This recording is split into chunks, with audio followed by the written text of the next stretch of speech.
exist tax. Okay, so yes, there's a lot of fear out there in the world, a lot of stress, unnatural, artificial, inorganic, invented stress from these evil people. So that's what we need to do. We need to figure out fundamentally, we got to get off the junk, man. We got to start weaning ourselves off the crap. And we're not going that way. If California, as they say, is setting an example for the rest of the nation, and by extension the rest of the world, because America being the most influential nation on earth, we're not headed to a good place. I'm not saying Trump's not for real, and he's not a holy man that's really trying to turn things around. I know a lot of people disagree. And my first gut reaction to Trump running for president, let me tell you, it was not good, okay, point blank. Everybody knows how I am, who I am, and what I'm about. Okay, and what I'm about is justice, not for some, but for everybody. I'm an egalitarian. I'm a good American. Okay, I believe in freedom is at the top of the list to finding happiness. Okay, and I understand I can't go this thing alone. And so this is why I do what I do, and I make this series of videos because, look, I've got to get it off my chest. If I don't do anything else, I've got to let everybody know the path that I am completely committed to. And that is freedom. I want to be happy. I need to be happy. And I understand it's not the thing I can go alone. If it was, I would have done it. And it would have been just the way I've been told it is. Go out, make a lot of money, be successful, and you will find financial freedom. You will find financial security. So that means you won't be in fear of not being able to pay your bills. Okay?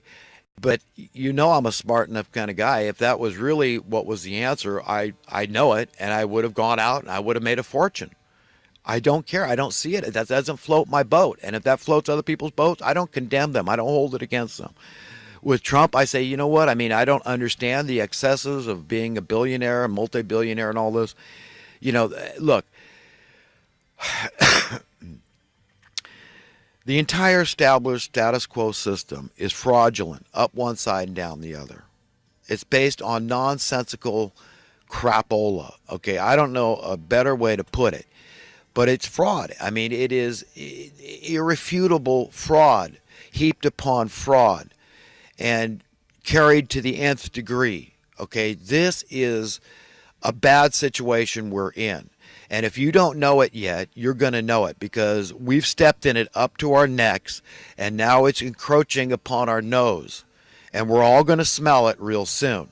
And I know it because California is not relenting. We're not backing down this cost of living tax. So if Trump doesn't do something for California, forget it. I mean, the rest of you guys, I mean, if you can stop this thing in its tracks, great. But listen, the way these evil people operate is through deception, through malevolent information, okay, through propaganda, malevolent propaganda.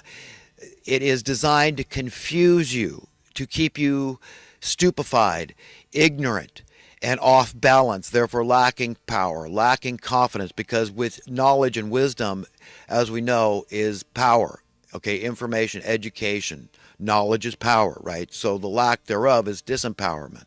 And so it's easy to throw mud in the water, really easy. I mean, just imagine yourself, there's globs of mud by the lake, and it's fine, the lake is perfectly clear without the mud in there, but you throw a few globs of mud around, very simple, just pick up some globs of mud, throw them here and there, all of a sudden the entire lake is murky. You understand how that works?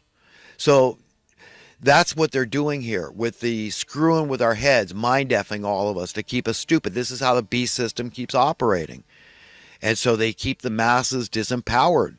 They keep, because if you knew what's going on and you knew this wasn't a conservative liberal issue, right, left, it wasn't a Democrat Republican issue, this was not a socialist capitalist issue, it went far beyond all that stuff.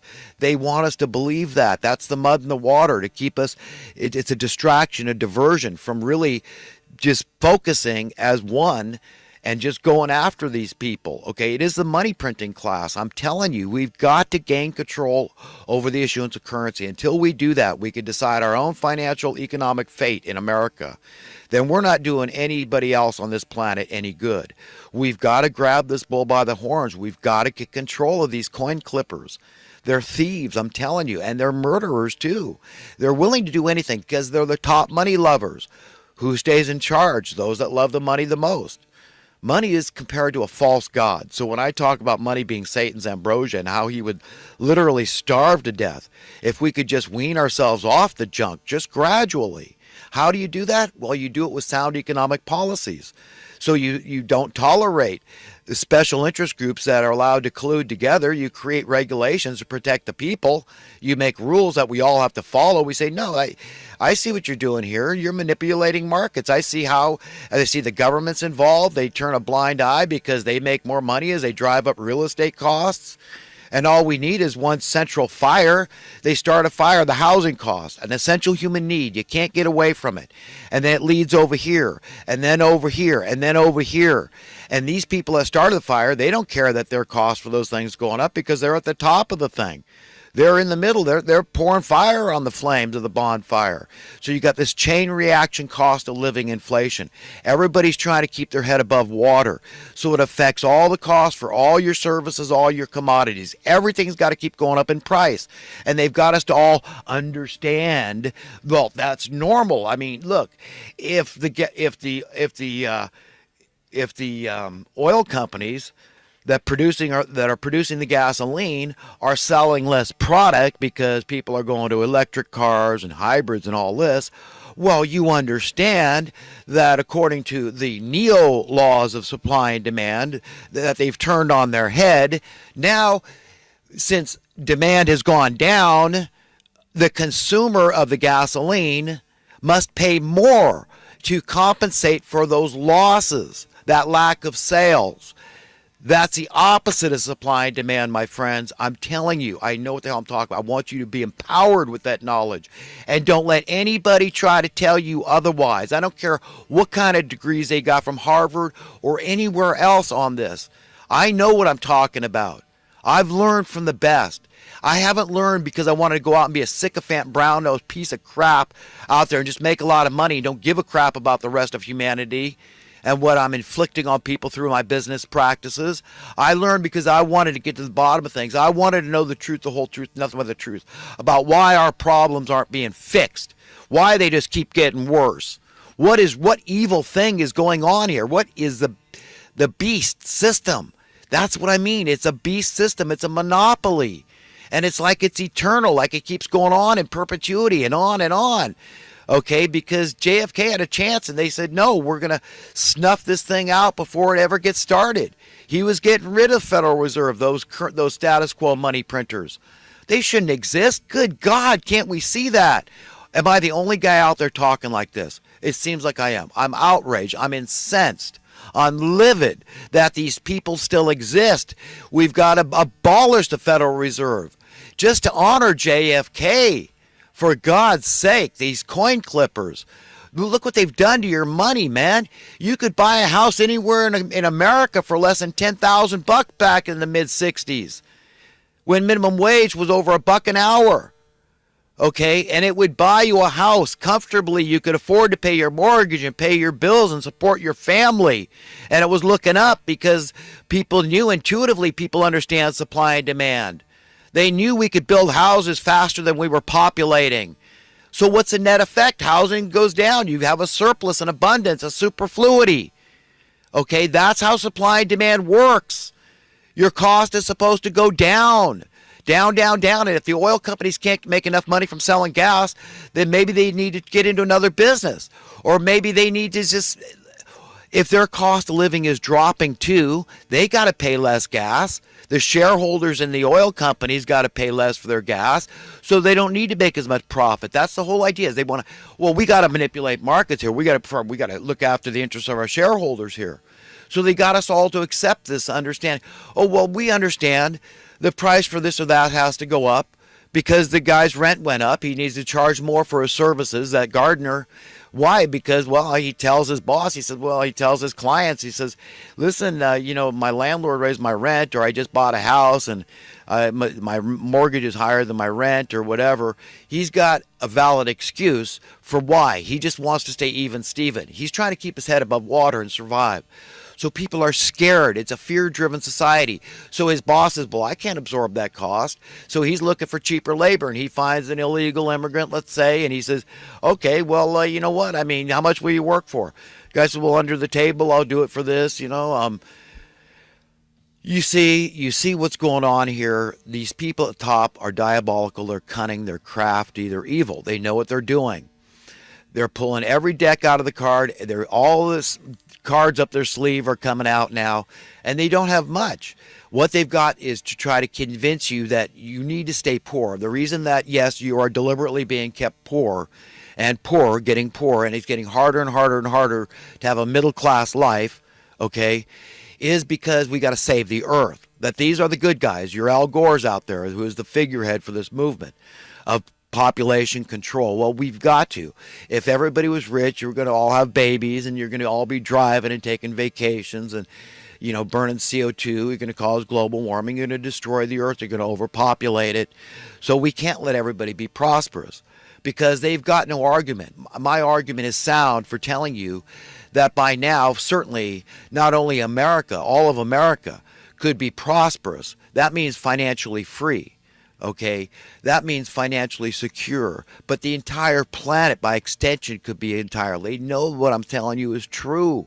We can produce everything, not only that we want, but not only all the things we need, but all the things that we want too, in abundance, extra. Do you understand? I've done my own research on this. Back in 2006, 12 years ago, you could have housed every homeless man, woman, and child in America and still have 90% of the vacant available housing left over. Do you understand? And that's not even including hotels and motels.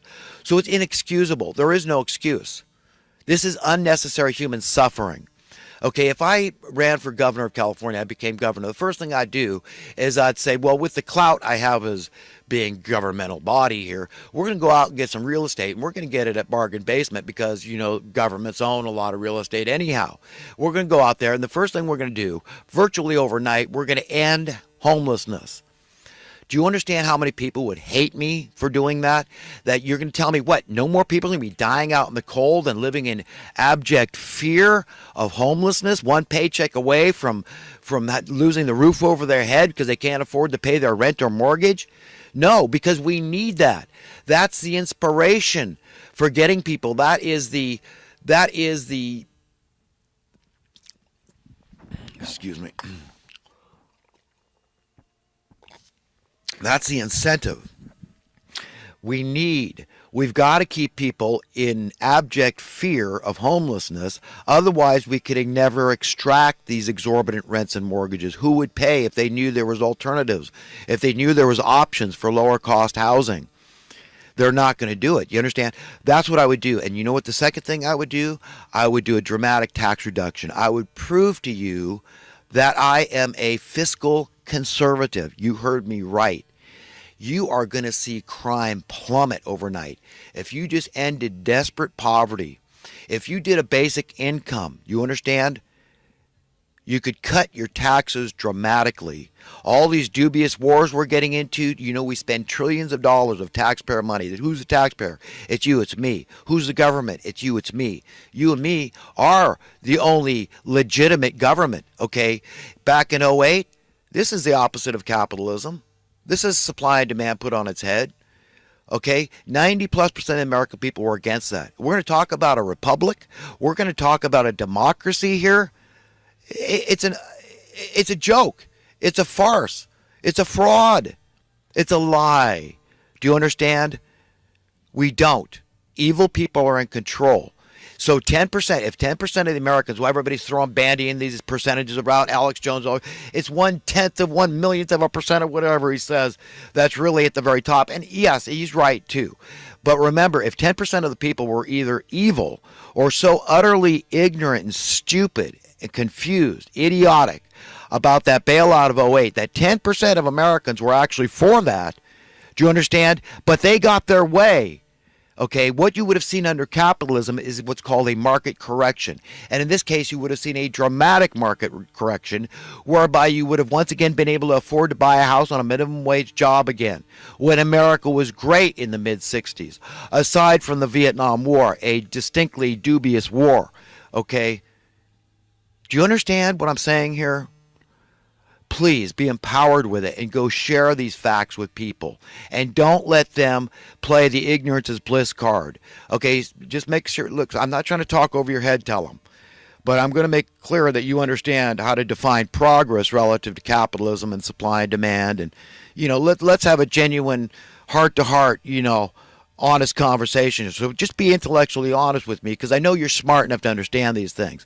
We're all smart enough to understand what's entailed in evolving into a society that has no use for money, because all of our money is worth so much, it'll buy us so much. That's what would happen.